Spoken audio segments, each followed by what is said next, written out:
you want air conditioning, there you go.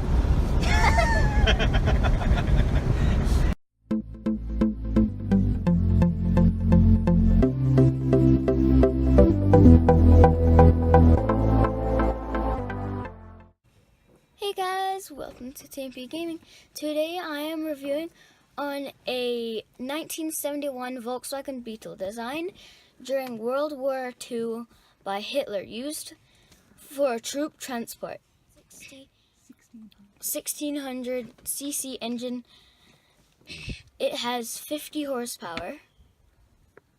Beetles between 1971 and 1979, known as Super Beetle.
Actually, if you turn it there, and then you give it a little pull. It may be a little stiff. There you go.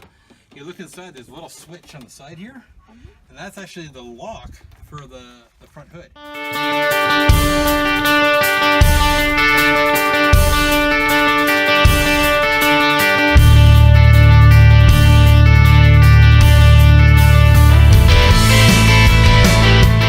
out the exhaust, because this is the way a Beetle's supposed to sound.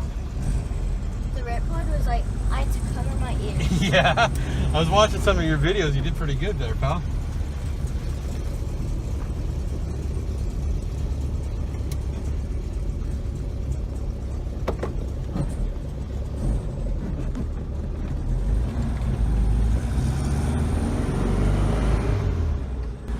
First off, I wash it with a proper wax and wash with a nice soft cloth. Then I use another, like a microfiber, to make sure that I wipe all the water off. That's really important. So this way, you don't get water spots everywhere. Then I use what's called like a polish, or a wax polish, and then I go through the whole car by hand, and I do it that way. And I use special window cleaners as well, so that I don't get any spots. And if it does rain, the rain just falls right off the window. But is there a window, like a white, like a glass that goes up here? Yeah, there sure is. It's with that handle right there.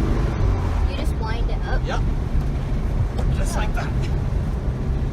And if you want air conditioning, There you go. Pretty cool, huh? Not a lot of cars have these anymore. And this is the stock radio that's in it, but it doesn't work, so that's why I put in the bigger one. And I put speakers down here. Pretty cool, eh? Nice smooth ride. This is what they just call like a little cruiser. So you don't really, it's not meant for speed, not yet.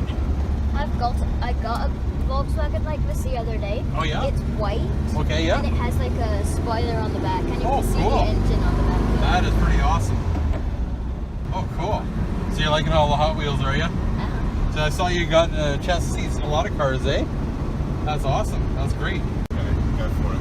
In 1940s, the first Volkswagen Beetle came out, and Germany was going to use them in the war. Okay, so because they were a nice light car, and they could drop them out of a plane with a parachute to drop down and get into hard to get to places, because they were actually very, very, very good on gas. They were good to get around. But yeah, the Volkswagen is called the people's car, and so when the war was over, the people loved this car so much they started manufacturing them, and they were inexpensive. There would be so many videos if you look on YouTube and stuff. You'll see people race these things. They cruise with them in Mexico a lot of times. Around Christmas time, you'll see a whole row, like a mile of them, and they'll all have Christmas lights on them. It's really cool. And they do a cruise like that. So myself, I'm part of a Volkswagen club out here. A couple of them. One is called the CVVA, or Calgary Vintage Volkswagen Association, and the other one is Bugs, Bunnies, and Buses. And we all get together with all our bugs and our buses, and we talk about our cars, or if somebody needs a part, or they don't know how to fix something, we'll get together and help fix it. So, how long have you had this? This one I've only had for 2 years, and the other one I've had for 8 years. But I've loved these things for probably about 30 years now. I fell in love with it when my buddy first got one. Why was the other one like ripped up and wrecked? Well, we are making sure we restore it properly. So we want to cut out all of the bad metal, and we want to put in the good metal, and then we'll do the body work on it, and we're going to paint it. And then my son, he's 14 right now, and he actually changed the suspension on his when he was 8 years old. We lowered it and put new springs on it, and new shocks, and new other parts on the front as well. There's actually a little rod in there that goes up and down, okay, and then that helps. There's a little lever underneath here, well, basically in here, and it goes up and down like this. And what that does is it creates a suction, and it sucks the gas from the gas tank and in through the outlet, and then it goes here, which there's a splitter up here, which goes to both carburetors. So, basically it's kind of,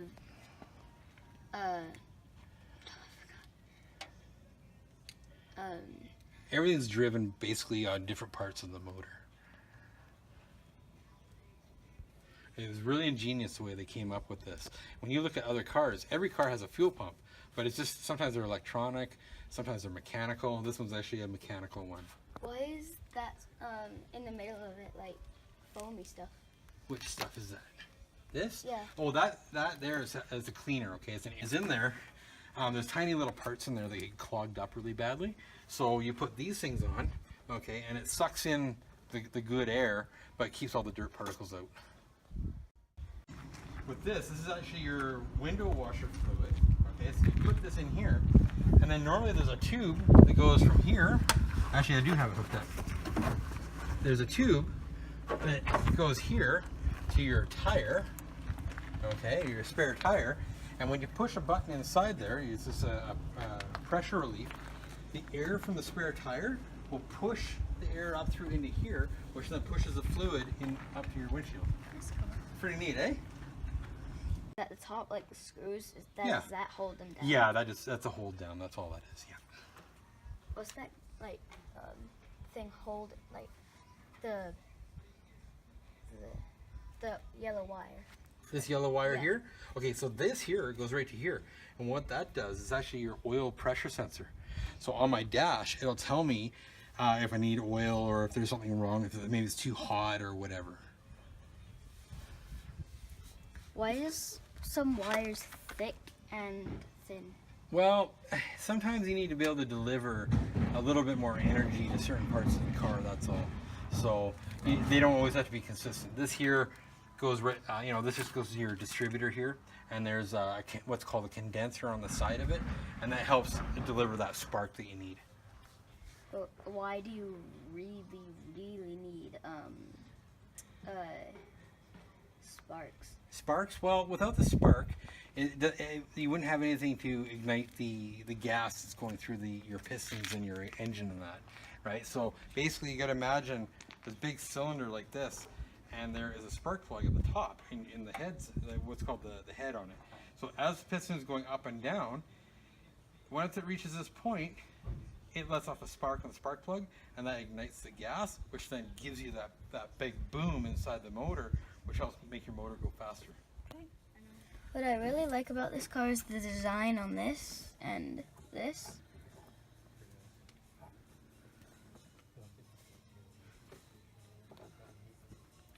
And there's stickers on this. And there is, spin this around. Thanks to Steve for letting me sit in this really cool Beetle